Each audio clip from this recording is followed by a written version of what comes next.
Assalamualaikum warahmatullahi wabarakatuh. Perkenalkan, nama saya Gilang Dermawan, kelas S2B Pendidikan Ekonomi. Saya akan mencoba menjelaskan tentang logika dalam filsafat ilmu. Daftar isinya, yang pertama ada pengertian logika, yang kedua ada logika adalah ilmu sekaligus keterampilan berpikir, yang ketiga ada manfaat logika, yang keempat ada macam-macam logika, yang kelima ada pola susunan penalaran, yang keenam ada kesimpulan. Ada yang pertama yang pengertian logika. Logika berasal dari kata Yunani yaitu logos yang berarti ucapan, kata, akal budi, dan ilmu. Logika sebagai ilmu merupakan elemen dasar setiap ilmu pengetahuan. Logika sebagai seni atau keterampilan, yakni seni atau asas-asas pemikiran yang tepat, lurus, dan semestinya. Sebagai keterampilan logika adalah seni dan kecakapan menerapkan hukum-hukum atau asas-asas pemikiran itu agar bernalar dengan tepat, teliti, dan teratur. Yang kedua ada logika adalah ilmu sekaligus keterampilan berpikir. Yang pertama ada keterampilan menalar dengan tepat adalah kecakapan yang diperoleh dari latihan yang terus-menerus sehingga terciptanya suatu kebiasaan yang mantap pada akal budi kita untuk berpikir sesuai dengan hukum-hukum atau prinsip-prinsip pemikiran. Kedua, ada penalaran bentuk pemikiran berkaitan sangat erat dengan aktivitas akal budi manusia berpikir. Berpikir itu merupakan bagian dari kehidupan manusia. Semua orang sudah melakukannya. Dengan berpikir, kita mampu berdialog, menulis, mengkaji suatu uraian, mendengarkan penjelasan-penjelasan, dan mencoba menarik kesimpulan. Terus yang ketiga ada manfaat logika, yaitu penalaran bentuk pemikiran yang berkaitan sangat erat dengan aktivitas akal budi manusia, yaitu berpikir. Berpikir itu merupakan bagian dari kehidupan manusia. Semua orang sudah melakukannya. Dengan berpikir, kita mampu berdialog, menulis, mengkaji suatu uraian, mendengarkan penjelasan-penjelasan, dan mencoba menarik kesimpulan. Terus ada macam-macam logika.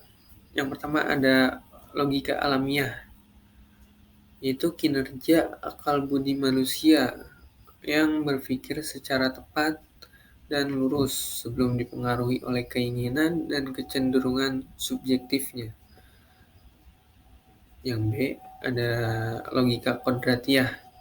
Pada setiap manusia, karena kodratnya sebagai makhluk rasional dengan akal budi manusia dapat bekerja menurut hukum logika secara dia spontan.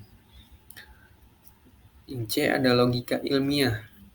Ilmu praktis normatif yang mempelajari hukum-hukum, prinsip-prinsip, dan bentuk-bentuk pikiran manusia yang jika dipatuhi akan membimbing kita mencapai kesimpulan yang lurus atau sah. Dan logika ilmiah adalah penyempurnaan atas logika kodratiah.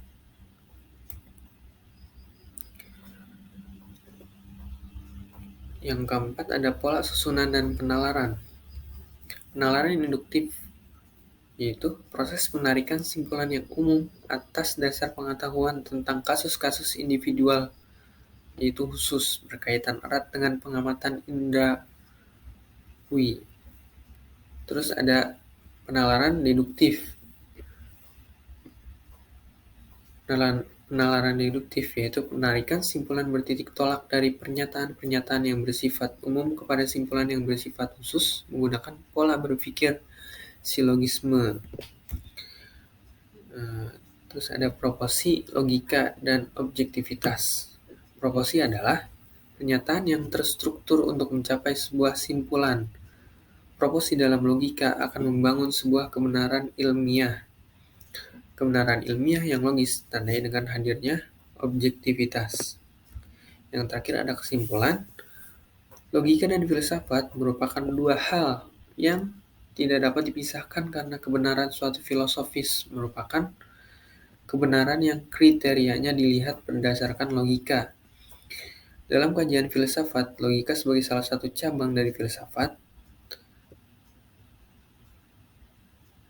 dalam berpikir dengan aturan-aturan berpikir agar dengan aturan-aturan tersebut dapat menghindarkan diri dari kesalahan dalam mengambil keputusan. Sekian penjelasan dari saya. Kurang lebihnya saya mohon maaf. Wabillahi taufiq wal hidayah. Assalamualaikum warahmatullahi wabarakatuh.